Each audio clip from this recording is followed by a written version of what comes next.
Il est généralement admis que les célestes ont une sensibilité très médiocre et une absence complète de nerfs. Le journaliste Jean Rode explique que cette conviction est passée à l'état d'axiome.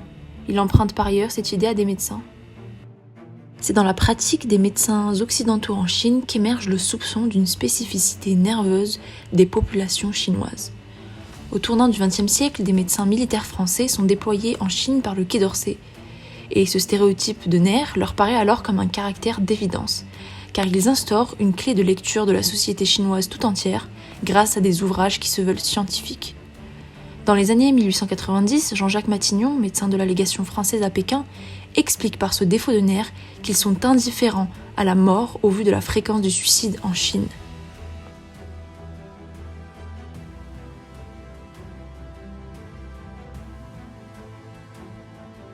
Si les yeux des Chinois focalisent l'attention des médecins occidentaux, c'est surtout parce que soigner les Chinois s'impose, et ce, dès la fondation, en 1835, de l'Ophthalmic Hospital de Peter Parker, à Canton, comme l'un des principaux instruments de l'évangélisation médicale. Au XIXe siècle, cela est de coutume de mettre au grand jour des théories organicistes et raciales de médecins qui se veulent observateurs des sociétés colonisées et dont les caractères moraux et physiques seraient indissociables.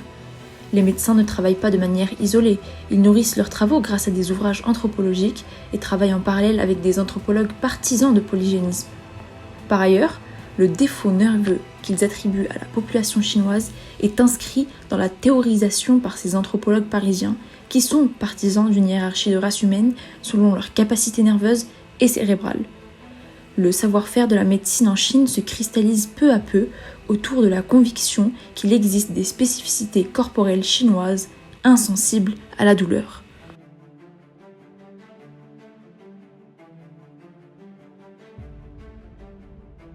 Quand la survie du patient est impossible, notamment en cas d'infection grave, où l'amputation semblait être la seule solution afin de le sauver, et lorsqu'il est refusé, plusieurs médecins rapportent que bon nombre de blessés survivaient malgré l'importance de la plaie, ce qui est étonnant, et alors ils se demandent si les Chinois ne bénéficient pas d'une immunité raciale envers l'infection.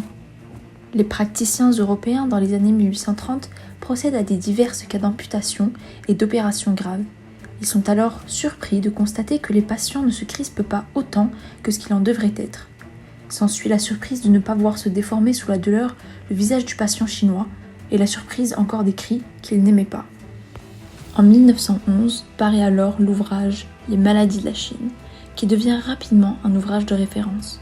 Maxwell le présente comme une synthèse du savoir médical accumulé sur plusieurs décennies par les médecins missionnaires européens de toute la Chine. Lorsque ces médecins missionnaires sont interrogés quant à la prétendue indifférence des Chinois à la douleur, leur jugement est tranché. Il s'agit d'une généralisation extrapolée par des médecins cherchant à faire des économies en anesthésiant, ou dans certains cas, n'ayant eu affaire qu'à des coulisses endurcies par une vie de labeur extrême, ce qui n'empêche pas ces travailleurs de ressentir la douleur, ils la ressentent, mais tout en la supportant avec davantage de bravoure. La médecine a été utilisée dans des espaces où elle servait exclusivement d'instrument à l'esclavage, mais aussi à la domination coloniale, et a eu un rôle déterminant dans la construction des différences raciales et dans la justification de statuts physiques, moraux, qui sont inégaux.